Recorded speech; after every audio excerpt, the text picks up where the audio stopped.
फूलपुर के जंगल में टोनी चिड़िया अपनी बेटी पिंकी के साथ रहती थी। जंगल में उन दिनों बहुत गर्मी पड़ने तेज रही थी, जिसके चलते जंगल में भोजन की कमी हो गई थी। टोनी अपनी बेटी के साथ जंगल में भोजन की तलाश कर रही थी। तभी उसकी बेटी पिंकी को आम का पेड़ दिखाई देता है, जिस पर आम लगे हुए थे। पिंकी बोलती है, माँ क्यों ना हम लोग वहाँ चलकर आम खाता है, नहीं तो कोई दूसरा पक्षी या फिर कोई और सारे आम खा जाएगा और हमें आज भी भूखा रहना पड़ेगा। टोनी अपनी बेटी के साथ आम के पेड़ से आम तोड़ने जाती है, लेकिन वहाँ पहले से ही कालू कौवा आम के पेड़ पर बैठा आम खा रहा था। कालू बोलता है, टोनी, तुम यहाँ अपनी बेटी को लेकर क्यों आई हो? इस पेड़ के सारे आम मेरे हैं। तू कहीं और जाकर भोजन की तलाश कर है। टोनी बोलती है, कालू भैया हम दोनों काफी दिनों से भूखे हैं, हमको आम खाने दो, तुम्हारा भला होगा, हम बहुत समय से भोजन की तलाश कर रही हैं। कालू बोलता है, चल भाग यहाँ से, इस पेड़ को मैंने पहले देखा है। इस वजह से इसके सारे फल पर मेरा अधिकार है। तो तू अपनी बेटी को लेकर यहाँ से चली जा, और खबरदार, जो किसी ने भी आम को हाथ लगाया जिंदा यहीं दफन कर दूंगा। टोनी बोलती, बेटी कोई फायदा नहीं, यह एक दुष्ट कौवा है, चलो यहाँ से हम कहीं और भोजन की तलाश करते हैं। टोनी अपनी बेटी को लेकर दूसरी जगह भोजन की तलाश करने लगती है, लेकिन बहुत ढूंढने पर भी जब उन्हें भोजन नहीं मिलता तो थक हार कर एक पेड़ की डाल पर बैठ जाते हैं।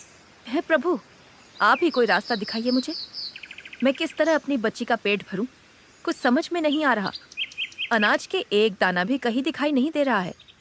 अब तू ही एक सहारा है, कोई चमत्कार कर भगवान। तभी टोनी को एक सेब दिखाई देता। टोनी अपनी बेटी को लेकर तुरंत उस सेब के पास आ जाती है और सेब खाने लगती है। इस तरह कुछ दिन बीत जाते हैं। अचानक एक दिन बारिश होने लगती है। दोनों खिड़की पर बैठकर बारिश के मज़े ले रही थी। तभी टोनी को पानी में बहती हुई एक पोटली दिखाई देती है।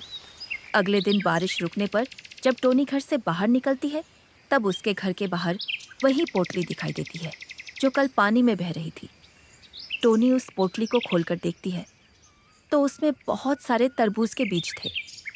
वह सोचती है, क्यों ना मैं इन बीजों को एक छोटा सा खेत बनाकर उसमें लगा दूं। वह अपनी बेटी को बुलाती है और उससे बोलती है, बेटी, यह देखो, इस पोटली में बहुत सारे तरबूज के बीज हैं। चलो हम दोनों अपने घर के पास एक छोटा सा खेत बनाकर उसमें यह बीज लगा दें। दोनों मिलकर पास ही में एक छोटा सा खेत तैयार करती है और उसमें उन बीजों को लगा देती है। कुछ ही दिनों में तरबूज के पेड़ पर बड़े बड़े तरबूज उग जाते हैं। एक तरबूज को तोड़कर पिंकी चिड़िया खाने लगती है। तरबूज तो बहुत ही स्वादिष्ट है, चलो माँ, इनमें से कुछ तरबूज को हम बाजार में बेच देते हैं।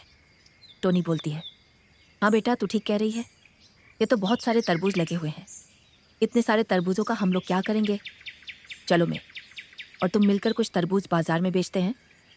फिर टोनी, चिड़ियों, उसकी बेटी पिंकी चिड़िया तरबूज को तोड़ के बाजार में बेच देती है। अब उनके पास बहुत पैसा हो जाता है, जिससे वह दोनों बहुत सारा खाना लेती है और खुशी खुशी रहने लगती है।